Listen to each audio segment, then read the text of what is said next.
Hey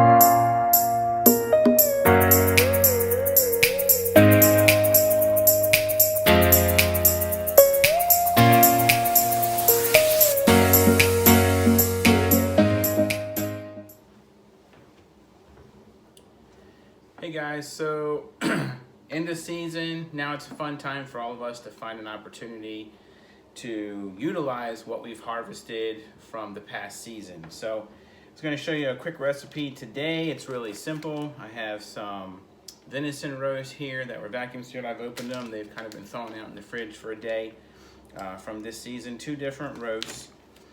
Simple, use a crock pot. Got some fresh veggies. We got onions, we got some yellow and orange peppers, we got some potatoes and carrots. And then just a few extra simple ingredients. We're gonna put a few pieces of bacon in there to add some extra fat because, as you know, venison is very lean. Stick of butter, some beef stock. Ranch seasoning seems to be really popular, so we'll sprinkle some of that in there as well. And then, you know, from Maryland, so you gotta have some Old Bay, of course. And then we enjoy venison steaks. We always like the Grill Makes Montreal steak seasoning. So I'm going to put some of that on the actual roast before we load everything into the crock pot. So this should be really a good recipe and pretty simple to follow. So basically, make sure you can see this here. We're gonna go ahead and take the venison roast out.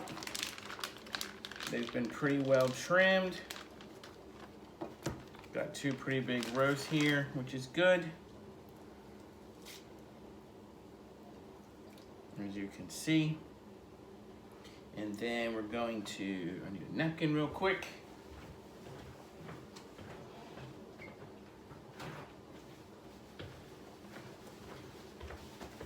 So the next thing we're gonna do is actually take our seasoning, and we're gonna take and actually sprinkle on quite a bit of the Montreal steak seasoning. Can get it open.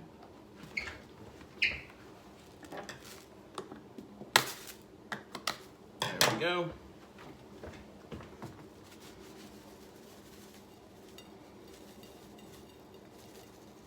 Make sure to coat those pretty good on all sides, as well as some Old Bay. A little bit of that in the mix on there.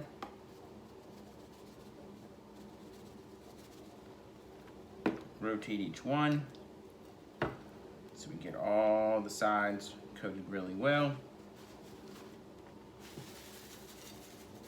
This Montreal steak season is really good. If you haven't tried it on any of your deer steaks, I highly recommend it.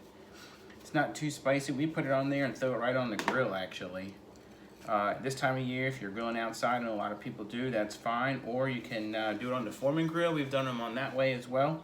Pretty simple, doesn't take a lot of effort. And this recipe is really simple because it doesn't take a lot of time other than thawing the meat out ahead of time. And that's pretty much it. We have the meat ready to go. So we can go ahead and take these. Try to get up some of that extra seasoning that's laying on the plate.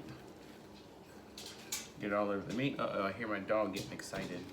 Place it down inside the crock pot.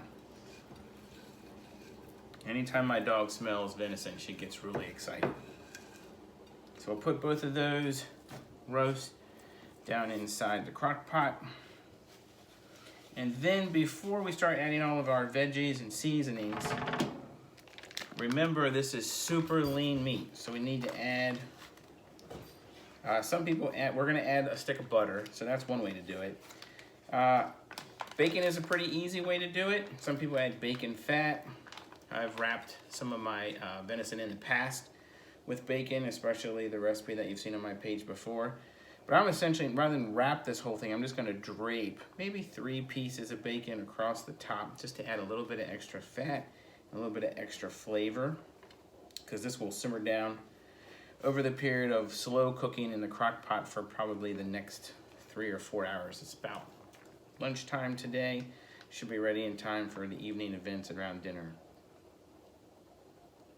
Some people like to poke it with toothpicks, and that's fine too. And I'm gonna move the camera over here so you can kind of see what we're doing next.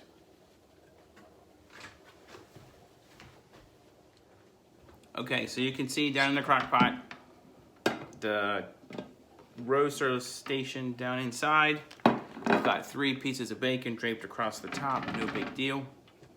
And now we're gonna start adding, actually we wanna add the ranch seasoning before I forget. It gets sprinkled right in here on top of the meat for some flavor. Whole pack goes in there. Okay. And we're going to add the stick of butter. That will also kind of lay across the top. And then we're gonna add some onions around. Got maybe 2 onions cut up here. My family's not a huge fan of onions, but put some in here anyway. It feels wrong if you don't. And then my family loves carrots, fresh veggies. So we'll put some carrots sprinkled all down around here.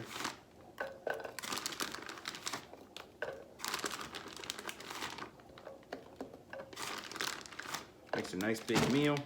We got some varying colored peppers here, we'll sprinkle in. I wanna make sure some of these potatoes get down inside there so they can cook up real good. Got some potatoes cut up. And you can see this makes a pretty big meal. I probably have some leftovers throughout the week, which is nice. And some more peppers inside here. And you occasionally stir it up a bit too, as you're watching it cook down, because it will cook down. Okay, we got that in there. And then the last thing is some beef broth. Now, some people also like to add Worcestershire sauce or some soy sauce or what have you. But you want to add this just so it covers up, and I can kind of see down from the side here. Maybe half of this container. This is 32 ounces, a 2-pound box. So about half of this to cover it up pretty good. I want to see it come up around the meat so the juices and stuff start to cook down as it starts to go. I can always add some more as we get cooking throughout the day. And then since I already told you we love Montreal steak seasoning, all that will kind of get in there, but I take a little bit more and just sprinkle it across the top of the veggies and the potatoes to give them a little bit more seasoning. Then we're gonna seal it up and start the cooking process. So I'll show you what it looks like at the end here in another few hours. Easy recipe, you should enjoy it. Here we go, got the crock pot set on high. Should take, maybe by dinner time, everything should be ready. It's just starting to go. Got our seasoning on top of the veggies, and it should be delicious by the time dinner rolls around. Sit here and just cook it, stir it up a little bit throughout the day, and we should be done.